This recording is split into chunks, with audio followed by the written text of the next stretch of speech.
Dr. Tim Reed, welcome to Shrink Wrap Radio. Well, hello, Dr. Dave. It's great to be here and great to meet you. Well, likewise, I'm really pleased, particularly because I'm so impressed by your book, Walking Shadows, Archetype and Psyche in Crisis and Growth. So let me start off by asking you, how did you come up with Walking Shadows? And what's that supposed to communicate? Well, Walking Shadows was quite a late title. I think the process of finding a title is often quite a long, complicated path. And I say quite a lot about Plato's cave, which I think provides a very nice story that illustrates what archetypes are. And of course, one of the important parts of Plato's cave is that people look at the three-dimensional shadows. Of course. Now I get it. Plato's cave runs throughout the book. Yeah. And then there's another reference actually in Macbeth, which I think refers to quite a deep layer of depression. I suppose one of the deeper layers of depression, which is about full of fury. We are but walking shadows. I forget the exact quote. There's something which is full of pain and rage. And so quite a lot of the book is about really intense mental states, these intensely charged archetypal states, and how difficult they can be, and how can we start to heal the more destructive, difficult, challenging parts of those, which I think is what the Macbeth quote refers to. Yeah. And I was going to ask you how you would describe your book, but maybe you just did. Well, the clue is in the subtitles. So I'm trying to tease out what are archetypes and how it informs our understanding of psychiatry and the journeys that we find ourselves taking through our lives. And I've always found it really quite difficult to understand what archetypes are. Certainly in my psychiatric training and my training in psychoanalytical psychotherapy, it was not a term that was used. So I think the term archetype is quite a helpful way of trying to understand parts of the deeper layers of the psyche, the great big currents of meaning and how they flow through us, and sometimes it can be particularly charged and sometimes very challenging, sometimes very enlightening and beautiful, sense of sacred. So the first part of the book is really trying to tease out the nature of archetypes, and with some reference to Plato's cave and what Jung went through with his creative crisis, a little bit of quantum physics. Yeah. Well, one of the things that really strikes me about the book that runs throughout it, kind of for me, what the organizing principle was, is that you're talking about extreme mental states, and those can either lead to a very positive experience or to a very negative experience, since we are talking about extremes. So, and so what I really like about this book is that you theoretically link those, throughout the book. And so I found that a very useful synthesis. And you write that you have an unconventional take on psychiatry. And I would say that's true based from reading the book, but what would you say about that? Well, there's a lot of psychiatry which I think is really helpful. But psychiatry essentially thinks that consciousness is a neurochemical process, that we are a function of our neuronal connections. The process begins when we're born and finishes when we die. And consciousness is confined to the limits of our skull, bony confines of our skull. And I'm generally persuaded by the more transpersonal view that it's a lot more complicated than that. Mm-hmm. So I'd say that conventional psychiatry, psychoanalysis is really helpful in many ways, but it's a bit like Newtonian physics. And of course, we know, at the end of the 19th century, the classical certainties were shattered really by the discovery of quantum physics, and physicists discovered that the nature of the physical universe was just so much more complicated than had previously been imagined. course, what physicists are great at is they're great at finding evidence that persuade other physicists. So the consensus view of reality moves quite smoothly from Newtonian physics to quantum physics. That has not happened in psychiatry. So we've known for many years that there are certain mental states, visionary states, etc., that are not well accounted for by conventional psychiatry, cognitive neuroscience, psychoanalysis, and these models are helpful as far as they go, but they don't give us a full picture. Yeah, just stepping back a moment, I'm remembering that part of your training is in group psychoanalysis. And that was interesting to me because I was very involved when I was in graduate school in what was called T groups, which, I maybe came out of London in the Tavistock clinic there. I don't know if that rings a bell. Sure. And so T groups and counter groups, and that was very formative for my own personal experience. And I'm wondering if group psychoanalysis was somehow swimming in that same pond. I think group psychoanalysis is a more gentle, gradual process. So it's like psychoanalysis, but instead of being a single child in one parent family, you're part of a big, noisy, sometimes squabbling, but essentially fairly healthy family. So my group analysis, for example, I went to my group twice a week for an hour and a half for about 5 years, and you go through a whole range of processes. So you were with a group of other trainees? No, it was a group of interested people. So it was a group of people who wanted to do that level of work on themselves. And I suppose what it did for me was it really demonstrated conclusively to me that there were parts of my psyche in which I was completely unconscious, but which were affecting me in quite a profound way. And one of the things that group work gives you that other psychoanalytic methods don't is some understanding of the sibling process. So just to give you an example of that, after I'd been in the group for 6 months or so, someone left and a new group member was to join. And I was aware that I felt very uncomfortable in quite a subtle way that I didn't really understand. Sure. I realized after a while it was just a reenactment of my mother getting pregnant and her attention being diverted to the pregnancy and my little sister who was in utero. And all those feelings came up to the surface, all those sibling rivalry, the feelings that you have when you're a 2-year-old. So I was very impressed by that sort of visceral reenactment and putting some of these things to rest. Yeah, that's one of the things that runs through your book as well that I really appreciate is you have been a meticulous explorer, both intellectually but also experientially. So you've kind of put yourself through various trainings and workshops and so on to really explore from an inside way all of the topics that you're exploring as much as you could. And that orientation is something I share. I think you've taken it even further than I did in my life, but I really appreciate that aspect. Well, it's great to hear that you're similar minded. I mean, it seems to me that I think we have to do this. I think it behoves us in a way to understand the territories which we're hopefully guiding our patients through in a useful way. Mm-hmm. And that was what Jung did, of course, when Jung went through his creative crisis. That was really the making of him, although it was nearly the breaking of him as well. But what Jung went through was really heavy duty, and he barely survived it. So obviously you wouldn't recommend that. Yeah. So I suppose one of the questions I've been asking is how can you do something a little similar to what Jung did, but in a safer, more digestible form? Mm-hmm. Now, clearly you've been influenced by the Jungian perspective, and yet you're not a Jungian analyst, right? No, I'm not a Jungian analyst. It was something I looked at, but it seemed to me the Jungian trainings available in London were not really very Jungian and did not really take you to the heart of what Jung was working with, which was a really creative encounter with the deep unconscious. Mm-hmm. You describe your work as following a bio-psychosocial archetypal model. So That's a very long hyphenated phrase.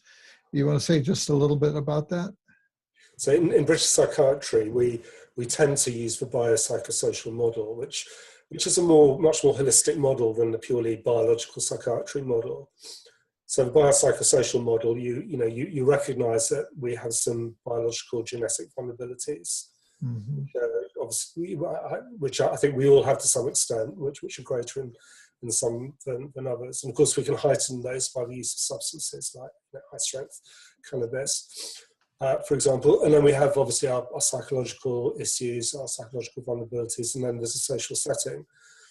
So that's the normal sort of concept with which we would try to understand what people are going through. If you add archetypal to that, I think it gives you something extra. I think it maybe gives you a way of understanding the meaning. If you consider archetypes as the deep layers of meaning, meaning is like another dimension. So it helps you to really sort of focus on the meaning of what people are going through, not the developmental meaning, not the issues of abandonment necessarily, but the deeper layers of meaning. Maybe it helps you to engage with that process a little bit more fully. And of course, one of the ideas about the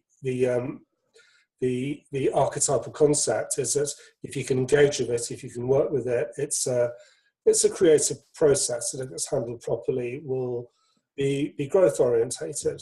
Yeah. Yeah. Somebody asked me not long ago why I was so interested in the Jungian perspective. And what came up for me was that they value mystery, that it's not a totally closed system that sort of accounts for everything. Yeah. So Jung agreed with Freud that Freud's ideas had some merit, but he thought there was a bigger picture. Yeah.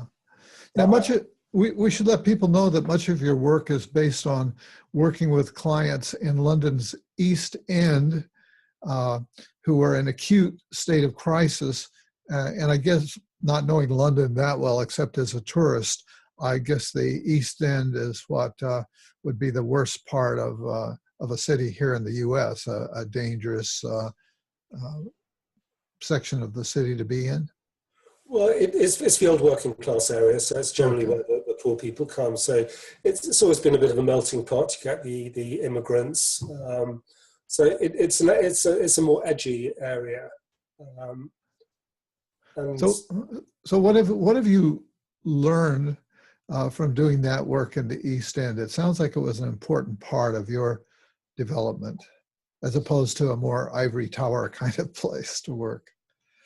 So I was there for 20 years. I worked in emergencies for that time, really. So I really felt I was at the coalface of whatever happens in the human psyche. And there were three main categories of patients that I would see. There was the crisis service, which was people who had been suicidal but were not psychotic. And these were people that had been through what I would say was a numinous experience of feeling hopeless and dreadful and wanting to kill themselves. And then they come out of that and they want to address their issues. So they find their way to us, and we work with them using an adaptation of psychoanalytical issues often. And then there were people who I used to see in the emergency room who were often psychotic. And some of these people would be able to conceptualize the idea of it being a personal journey, but that would be pretty unusual. Most of the people would think that the problem was out there, be hearing voices, they'd be deluded, etc. So there's some real sort of question marks about how can you work creatively with these people. The first issue is to make them safe, is to take care of them in a decent and humane way. But then the question is, how can you do more than that? How can you help them to integrate their material in a way that might be useful, might give them some protection against future episodes, etc. And then the third category was the people who were brought into the trauma wards, because the hospital served as had the helicopter ambulance service that served London. So we would get all the people that had survived jumps from high places or very severe forms of self-harm. And and I did a little project looking at about 200 of those people. And as one would expect, about 70% of them had some psychiatric disorder, you could say they're mentally ill or something, which left 30% who were essentially normal by the time I got to see them on the trauma ward. And of those 30%, half of those, one could understand the reason why they had done what they had done. It was understandable. Maybe there'd been a relationship breakup or reenactment of some past psychological trauma or something of that nature. But that left another 15%, which is about 30 of the total sample, that really I had no idea. It was very difficult to understand why they had done what they had done. And they really seemed to defy any sort of classification. And the closest that I could get to understanding it was people seemed to describe it as like a bad trip, which had happened spontaneously, obviously without taking any substance. Often triggered by something relatively mild. Maybe there'd been a meeting at work that hadn't gone very well, but then things had escalated, so they'd gone into a place of really dark intensity, full of hopelessness and horror and worthlessness. They had done what they had done. And then by the time I actually see them, their mental state is recovered and they're pretty much back to normal. And so I try and work with them and try to figure out with them what's going on for them and why they got into this place, and how we can work with it. But with this group of people, I couldn't do that. I just couldn't engage them. They really seemed to shut down. It seemed as though the intensity of what they'd been through, the sheer awfulness of it, had seared them, so they remained shut. So I was very interested by that. This was something that you don't see in the textbooks. It was new to my experience, and raised all sorts of questions to me. Why did this happen? Why did it happen to these particular people? Why did they snap out of it so quickly? How can you work with them? Right. So you were, by working in a trauma environment, you were seeing a lot of people who were experiencing what you call intense mental states. And you write that those states are conducive to change. And I've always thought in terms of altered states of consciousness as being conducive to change. Usually I was thinking of it in a positive context, but what becomes clear is it can go either way, depending upon a lot of factors. And I think there's a growing awareness in psychotherapy now, the truth of that emotional, strong emotions can help drive change. And one of the things that comes to mind is the research on memory reconsolidation, that actually their memories can be shaped and changed if there's strong emotion around rehearsing it.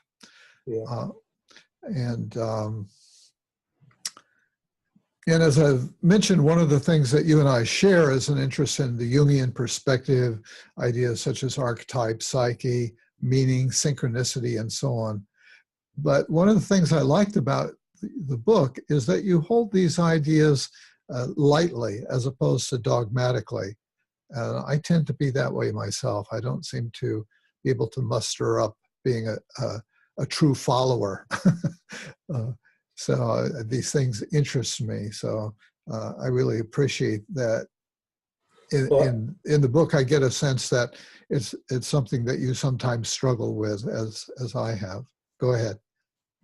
Yeah, I mean, we become exposed to so many ideas, and looking back on my life as a psychiatrist, I think I've become more aware now of how powerful marketing is. Maybe you don't realize it at the time, but it's becoming clearer now that some of the information upon which we based our prescribing decisions was not accurate information.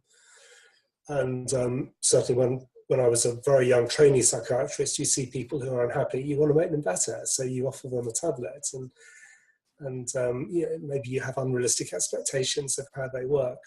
Then when I was doing my psychoanalytical training, I had some ideas I was very fond of. So you explore those ideas, maybe you become a bit over-identified with them, and then you move on to something else. And I suppose I continue to do that, but each time you identify with a set of new ideas, maybe you identify with it a little bit less, and it finds a more subtle place among the array of other ideas, and it's about putting it all together in a useful way. Yeah, it sounds like the process of getting more conservative in a way as we age, based on experience, right?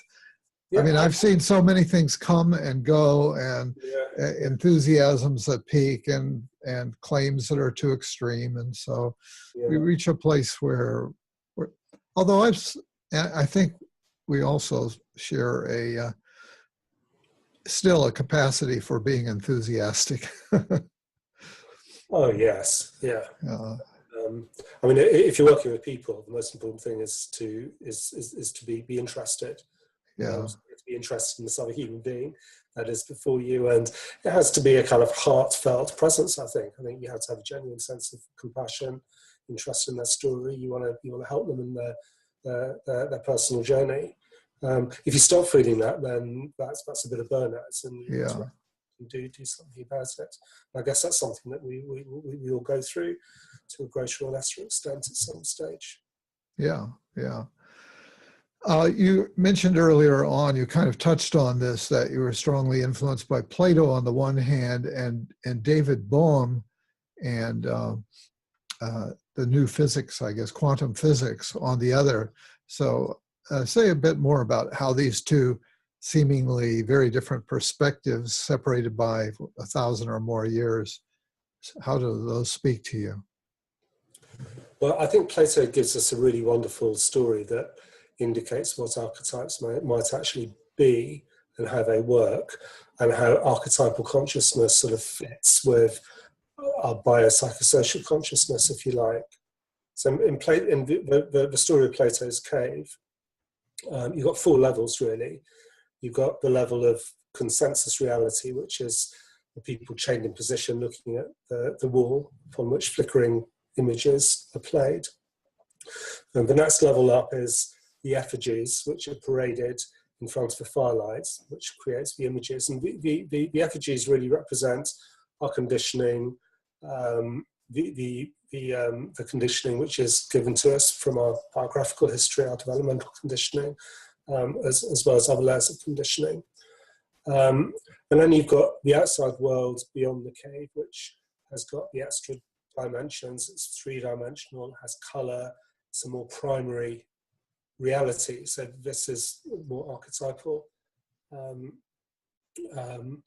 reality. And then you've got the top level, at the apex of the pyramid, which is the sun, from which everything comes, which equates to the Jungian concept of a self-archetype, to the Atman Brahman concept. And then the other way in which the story is really helpful is it tells us a bit about the ascent out of the cave. So what happens when one of the figures looking at the back of the cave starts making his way up the cave, and he has an encounter with the effigies, which is really uncomfortable. It's a numinous experience of a challenging kind. And usually Plato says you would want to retreat from that, you'd want to go back to where you started from, you would want to continue the journey. If you do continue the journey, you go beyond that, you go to a much lighter, more beautiful place. You go from an ominous experience to a more numinous experience. And you become aware of the primary energy of the archetypal self. And then Plato says something about the journey back down into the cave. How do you communicate the message of the primary reality outside, the self-archetype? And of course, Plato says that you can do that badly. You can make a mess of it. If you go back into the cave, your eyes aren't going to work very well because they've been blinded by the light. You're going to be trying to describe the indescribable, and you're probably not going to make a lot of sense. And if you're not careful, people are going to turn on you. This reminds me of Joseph Campbell's Journey of the Hero, and the last stage of that is trying to come back and to share the boon, share whatever insight you had. Yeah. On the subject of Campbell, Campbell says that he's the world's great collator of myths and understanding myths, and he says that myths are the the secret gateway through which the inexhaustible energies of the cosmos come through to us and take shape. Yeah. Which links to David Bohm, really, because he was the quantum physicist who developed the idea of consciousness being an integral part of the stuff of the universe. So he gave us this idea that meaning really is like a fifth dimension, and meaning and matter unfold out of the same primary stuff. And then he also suggests that in the same way that there are frequencies that our ears can't hear, the wavelengths that our eyes can't see. There's a whole range of meaning that our brain can't really pick up. And a number of other people have suggested that our cognitive apparatus, our brain, really confines our experience of meaning to actually quite a narrow range. Yes. And if we go out of that meaning range, it's really difficult. And I think this is what a lot of people with so-called psychiatric disorders experience. Yeah, that touches on one of the things that one of the points in the book is that people can become overwhelmed by meaning. Now, that's not something I ever thought of in those terms. Generally, meaning is a good thing. How can meaning be a bad thing?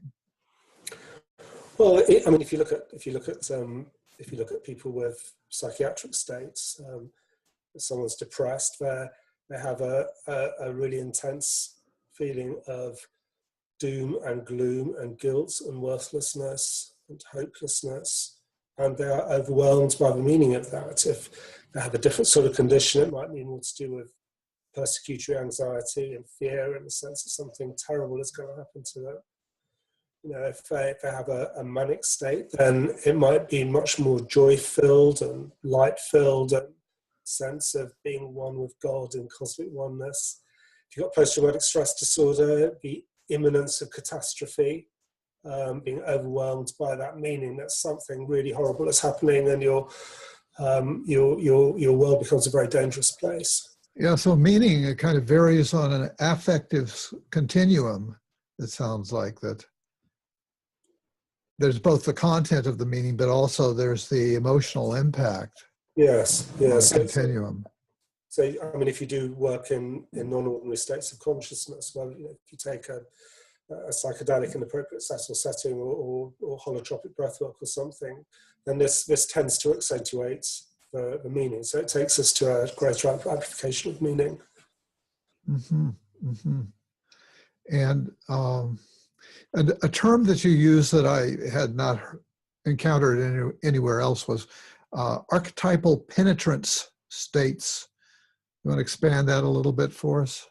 The penetration of the archetype somehow. Yes. So the term penetrance is a term from genetics, and it describes the way that a genetic tendency becomes translated into a physical characteristic. And some genes are completely penetrant. So if you've got the gene, you will have the hair or the physical characteristic or whatever. But most genes have got incomplete penetrance. So I've just used that term to try to understand how archetypal intensity is very variable.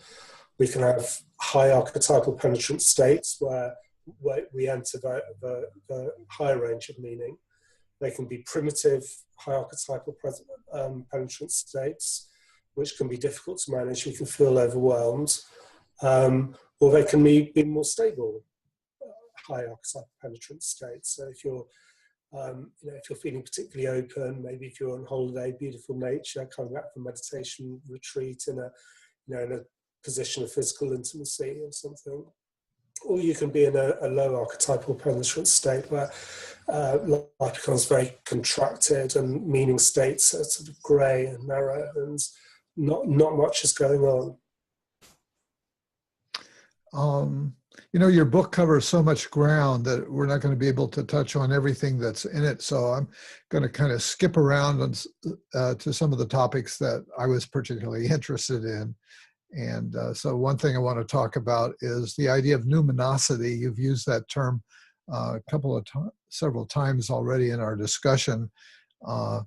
In one way that was unexpected to me, when you paired it with distress. And I tend to think of things as being numinous in a good way, but I guess it has more dimensionality than the way that I thought of it. Yeah, so the term comes from a German theologian who wrote about 100 years ago, and he was interested in numinous experience, and he found that, so he described numinous as having a sense of the sacred, a sense of being filled with awe. Mm-hmm. The sense of sacred is not synonymous with goodness.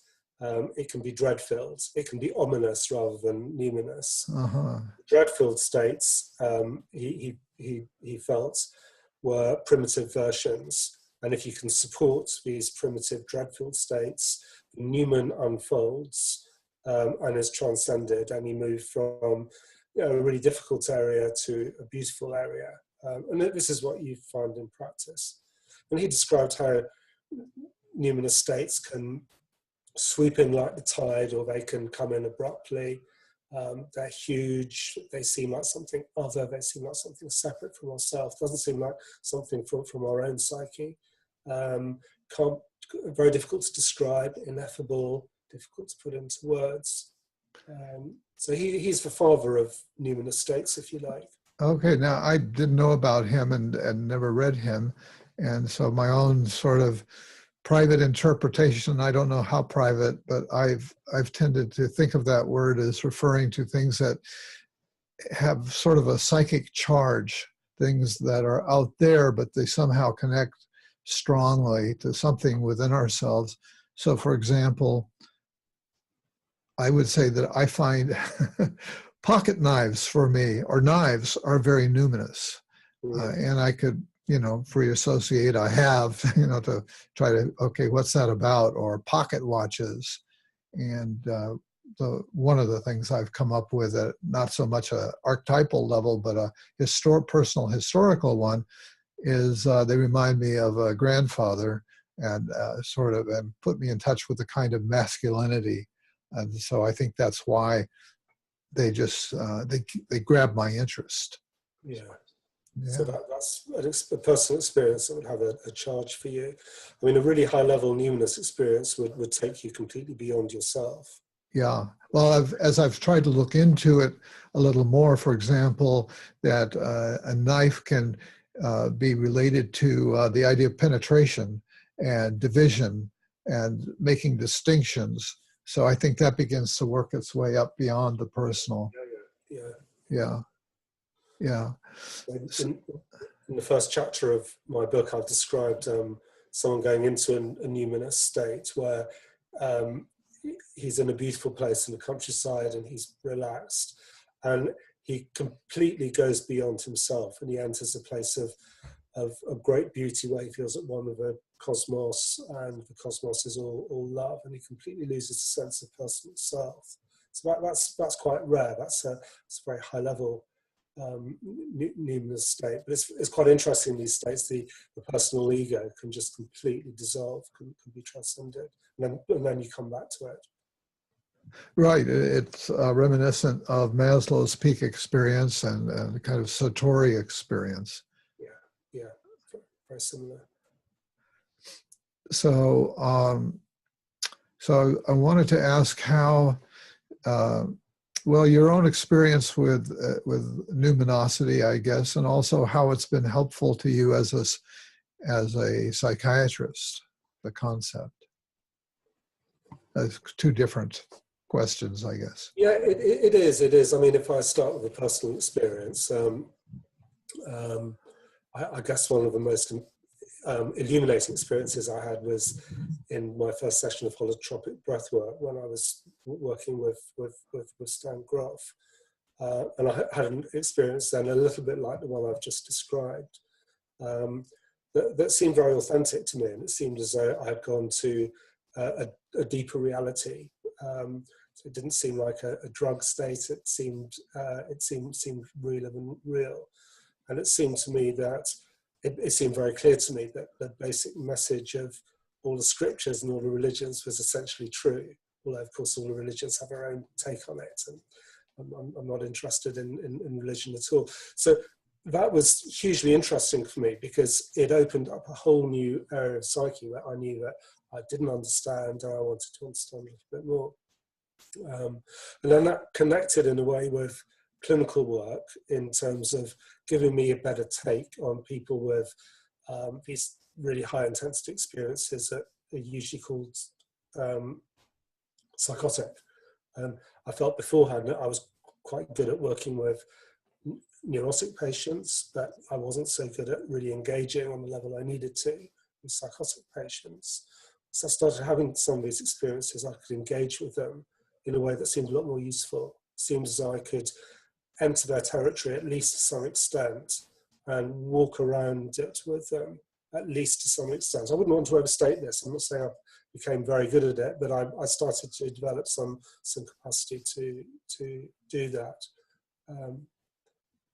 Yeah, that was one of the things that attracted me to psychedelics in the mid-'60s when I was a graduate student, was feeling like, well, this would have the capacity, the potential to expand my understanding of the range of consciousness, and it certainly did. I mean, it took me to places that would have just been so abstract and theoretical to me, you know, but to really, boom, experience it as something different.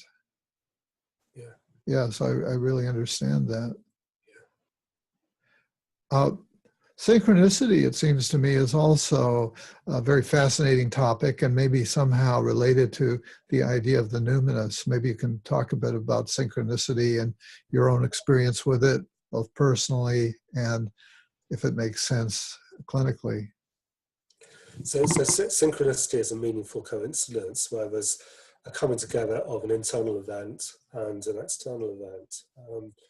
And it's a really important concept, because Jung and other people describe synchronicities. It's confirmed to them that that there's an aspect of consciousness which is external to our own psyche. So it tends to indicate that there's some intelligence in the cosmos around us, which is a real game changer. So very often having a synchronicity is a numinous experience, because it really alters your perception of what the world is like and how consciousness is made up. You can have relatively minor synchronicities which will not take your breath away, and major synchronicities which really will take your breath away. Often synchronicities occur at times. It might be a personal crisis, or it might be a time when you're particularly open, you know, often coming back from a meditation retreat or something like that. Mm-hmm.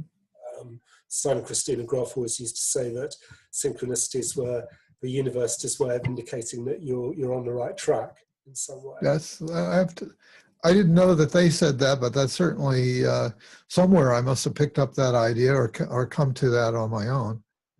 Yeah, so I think synchronicities are a useful integrative mechanism, by which I mean they're helpful. They shift something in your psyche. So I gave an example of that in my book about my last day at Royal London Hospital. I worked for 20 years, and it was really quite a nice time for me. I really enjoyed being with people, and enjoyed doing the things I was doing for the last time, and really felt quite open, and the colours were a bit brighter. And then at the end of the last day, I handed in my keys and said my goodbyes. And I just went up to the top of the building, 14th floor, just to have a last look at the view and say goodbye.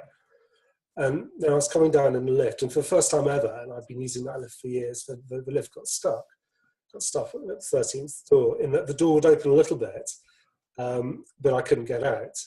So it felt as though the hospital was not letting me go. Huh. Yeah. And then somebody got in and went down another couple of floors, and then it happened again. It was a slight numinous moment for me. I wouldn't say it was a religious or spiritual experience, but I had this soft sense of awe that there's something going on here which is a little bit beyond the everyday. And what was important about it was it was just really helpful to me, because I was so glad to get out of that lift eventually that I scuttled through the doors, and it felt as though all my ambivalence about, you know, about saying goodbye and leaving had been resolved, Uh-huh. and I was out of there. Yeah, yeah, yeah. I love that story. And what it brings to mind right now are some group activities where in Gestalt therapy or some other context, somebody's trying to break through, and the group will form a circle, and the person will really have to break through. The group will resist, and in the process of breaking through, they get a powerful experience of, okay, I'm ready to let go. I've done it. I've broken through. Yeah. Sounds a bit similar to a kind of rebirth experience. Uh-huh. Uh-huh. You see quite a lot of that in holotropic breath work. People seem to go back to a very early level of psyche when they're in the uterus and then being born. Of course, according to conventional psychoanalysis, consciousness and the psyche only starts when you are born, and you become this very sensitive infant who is exquisitely attuned to the nuance of your relationship with the breast. Whereas what you learn in these experiences is that actually consciousness starts a lot earlier than that. And, you know, we really retain an imprint of, you know, the very challenging journey through the birth canal to be born, or, you know, however it is we come into the world. And so these methods that, you know, you're describing, the breaking out, Yeah. empowerment and breaking out, I think maybe has something to do with that level. Yeah. Well. Yeah. You've had some psychedelic experiences, as I recall, from the book. And the first LSD experience that I had a profound sense of recognition of oh yeah, I remember this place.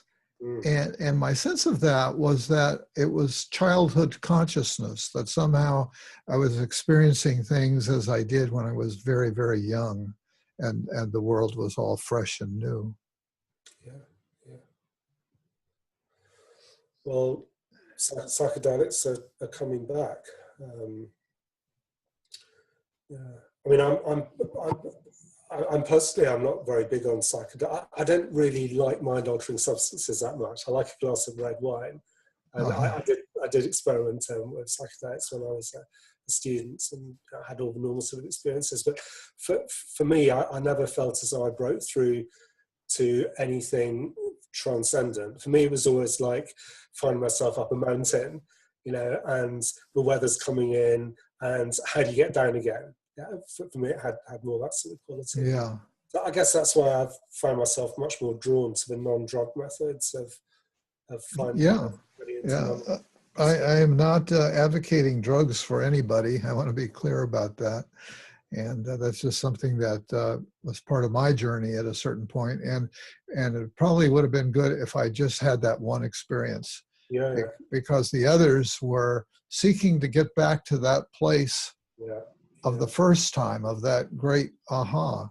Yeah. And you can't go, as Thomas Wolfe said, you can't go home again. Yeah. You can't get in the same river twice. Yeah. Well, I was at an ayahuasca retreat just a couple of weeks ago. It was in the Netherlands, where it's completely legal, and this particular place got the reputation of being a very good setup. So in the spirit of inquiry, I wanted to go along and have a look. And I suppose I was interested to see how it compared to holotropic breath work. And yeah. There are a few things that surprised me about it. One was that it really does take you to the dark side. It really does show you your shadow. It had a kind of Kali-like energy, I felt. But it shows you things. But it really confronts the defenses, whereas holotropic breath work asks questions of the defenses, but is unlikely to really overwhelm the defenses. Occasionally it does. Because ayahuasca doesn't take any prisoners at all in the high dose form. And I suppose the other thing that interested me about it was, I thought it was fascinating, and it was a very well run workshop. It was very interesting to see so many people working very hard on themselves in a very self-disciplined way.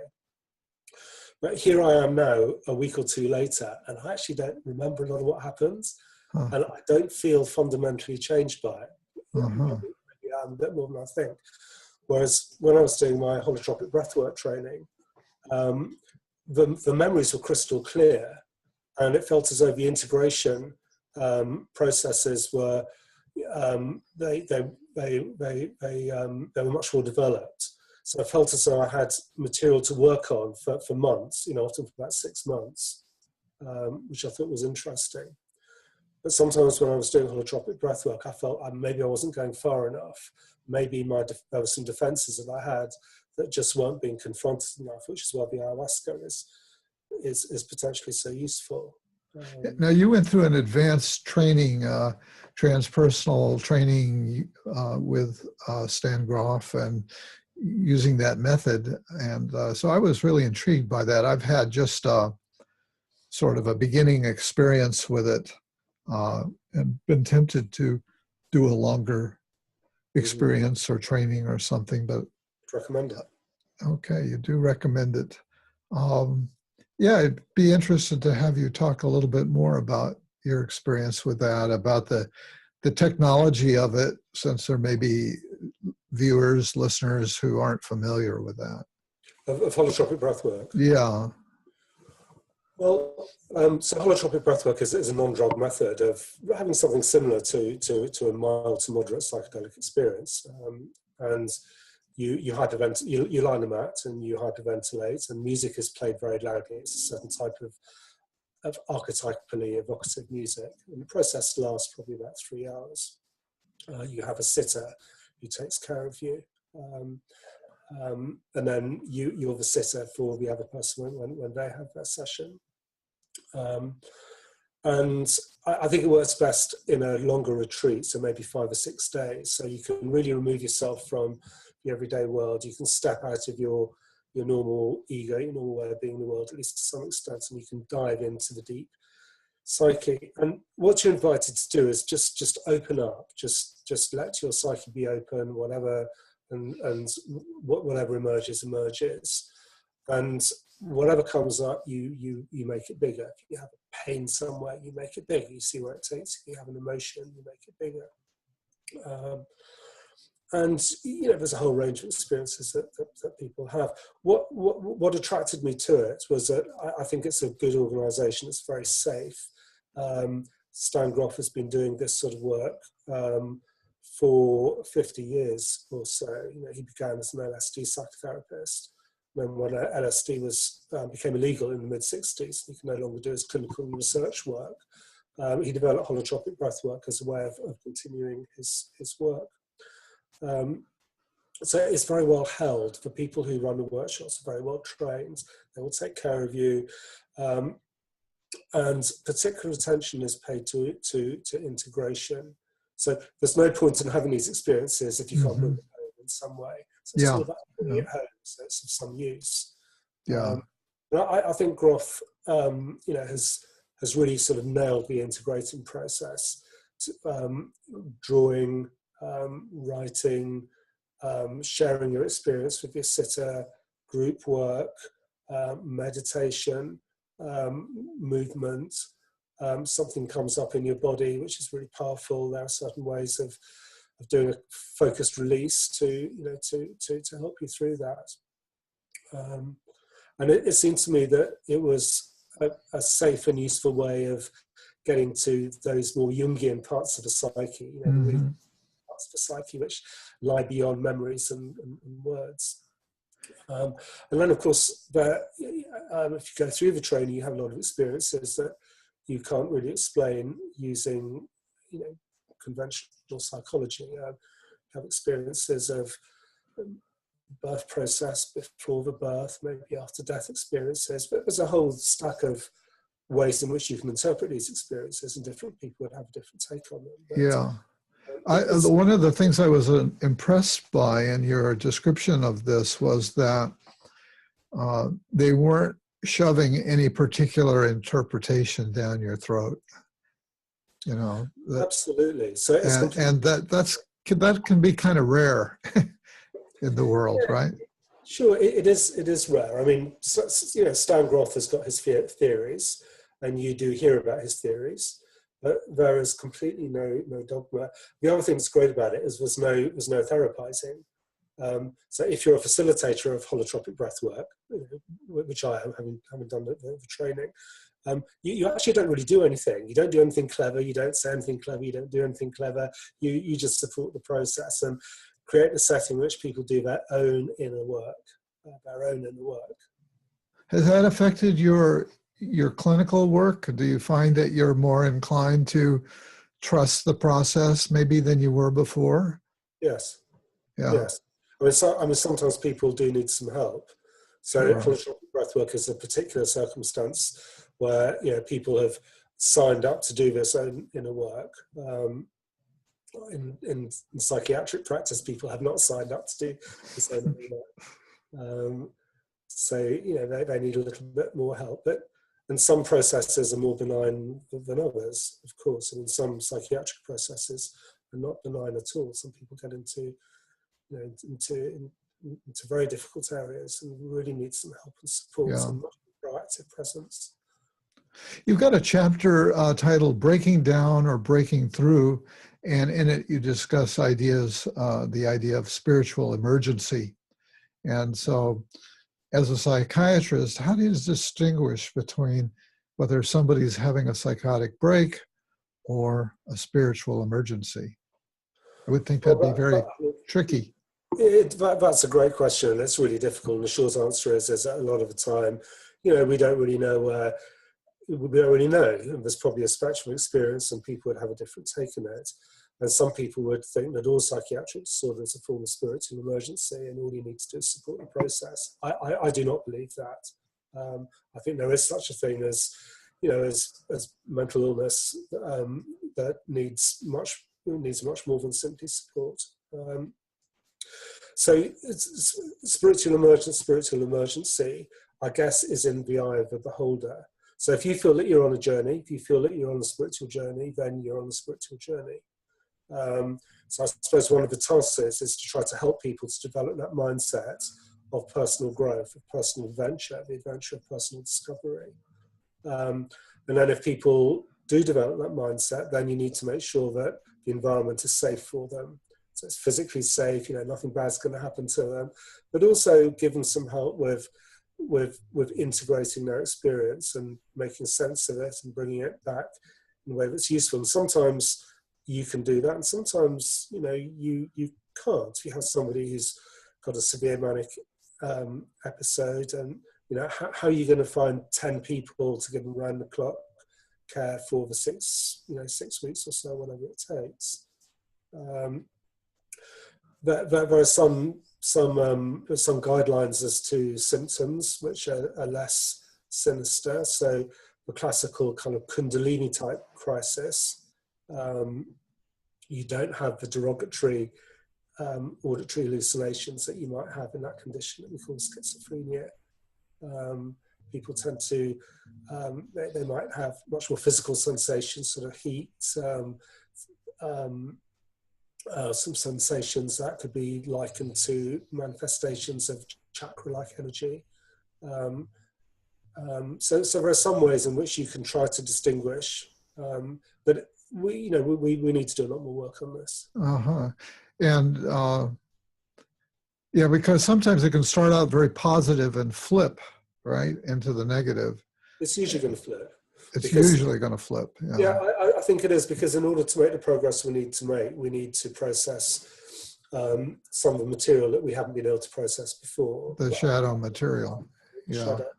And every growth tradition acknowledges the importance of working with shadow. Yeah. Now, speaking of the shadow, you've got a subsection titled The Problem of Evil. So what's your take on the problem of evil? Well, it seems really relevant right now in the world. Yes. Well, it's quite a short section because I don't really know. I mean, the usual answer that you would get is that evil is about unprocessed shadow, and the manifestation of evil gives us an opportunity to work with that. Ways in which we individually or collectively are destructive, are greedy, are envious, are hurtful. And because, of course, it's in our shadow, it's out of our sight, and we don't see it. So shadow tends to come up in ways that surprise us. I guess, we can talk about what's happening in my country and your country and Europe and the world at the moment, and you could see it as a manifestation of our collective shadow.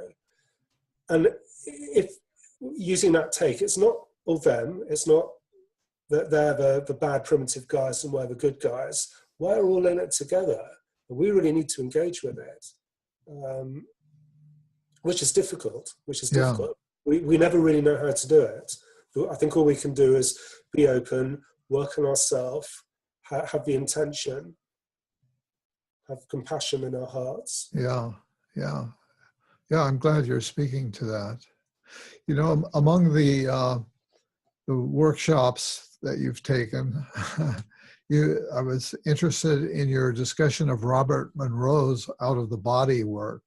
Now, I knew of Robert Monroe because I had a graduate student. I was on his doctoral committee, and we've since been friends, who did his dissertation on out of the body. And so he was very wrapped up in Monroe's work. And that was years ago when he did that. I was surprised to discover that there's an ongoing body of work and stuff called a process called gateway workshops that you seem to be pretty positive about. Yeah, so I've read Robert Monroe's books, and I thought he was a very interesting man. He was very different to the usual 50s, 60s explorers. He was not a hippie, he didn't take LSD, he was an engineer, and he started having these spontaneous out-of-body experiences. It took him to some very interesting places, and then he developed a technology using sound, using different frequencies of sound that seemed to develop these non-ordinary states. And he went on his own personal journey that he's written about in his 3 books, and was interesting. And he seems to go to the land of the dead, for example, describes different layers of consciousness. So I wanted to have a go at it. Uh-huh. And the Gateway course is the introductory course. It lasts about a week, and it's another well-designed course. They've obviously taken a lot of time and trouble to develop it, and you just go into deeper and deeper areas of your psyche, and a lot of it is guided meditation type work. Some similarities to shamanic journeying. A few people had out-of-body experiences. If you want to take it further, there's a number of other different courses that you can do that take you to apparently progressively high levels. I didn't do that. So what my strategy was to have a little taste of a whole load of things, but to really major in the Groff training. Yeah, I like the way that you review a lot of these processes, and they make sense in terms of the whole spectrum of extreme up, extreme down that you're investigating in your book. And you do go into shamanism. You mentioned the work of Michael Harner, who probably should be on my to-do list of somebody to interview, because I think he lives in my neck of the woods, more or less. I think he lives within 50 miles of where I am. And so it would be great if you get hold of him. I mean, I think he's a very great man. I think he's up there with Groff. I've never met him. I've done some work with people who he trained, and he's an extraordinary explorer of consciousness, in the same way that Groff and Monroe and other people have. And again, he's really developed a technology and a method that allows other people to follow in his footsteps. But I think what's remarkable about him is that he's been doing it for so long, and he's gone so deeply. And his latest book, Cave and Cosmos, he hasn't written very much at all. But if you read Cave and Cosmos, it is the most extraordinary book. Uh-huh. It kind of flies under the radar. I'm surprised more people are not familiar with his work. So it'd be really great if you could get hold of him. I think I should. I'll take that as encouragement to reach out to him. I have a friend who has taken some workshops with him within the last year or so, and he found it to be a positive experience. Well, I've kind of come to the end of what I had planned. I wonder, as we wind down, if there are any last points that you'd like to make. I haven't mentioned the midlife crisis, the midlife transition, which I think is a really interesting area, because I think it's where there's ego structures that have served you well through the first part of life. Maybe some of those become a bit redundant. It's a real opportunity to open to something a little bit different. And what interests me about it is that you find people in this midlife period who maybe have some symptoms of depression, and traditionally they're steered towards psychotherapists. But I think that's the wrong treatment. I think they need, something which is more to do with opening to the deeper psyche, the sort of the things we've been talking about. Mm-hmm. Is to be helpful. So what are you doing with your time these days? If you retired from the East End work, are you in private practice? Are you retired? What's going on for you at this point in life? So I do some private practice. I have a publishing company, Muswell Press. The idea is to find people who've really got something to say along the lines of what we've been talking about. Okay. His work needs some help to get out there. So I'm a dad. My youngest is 16, so I like being a dad. So I do that. I like to write. Starting the Institute of Transpersonal Archetypal Studies, which is going to be a series of modules, again, to help people through the sort of areas that we've been talking about, personal growth. Say that again, the Institute of? Transpersonal and Archetypal Studies. Okay, Transpersonal and Archetypal Studies. We're probably going to call it ITAS for short. Okay. The idea is to give people the opportunity to have some theoretical teaching alongside powerful, safe, well-held experiential work. We're going to be starting out in London and hopefully get it going in New York as well. Okay, well, I wish you the best of luck with that and building that. I think in this book, you've certainly established that you've got a broad base, broad and deep base of understanding to take that forward. So, still learning. That's great. That's great. Okay, well, Dr. Tim Reed, I want to thank you for being my guest today on Shrink Wrap Radio. Thank you very much, Dr. Dave. Good night.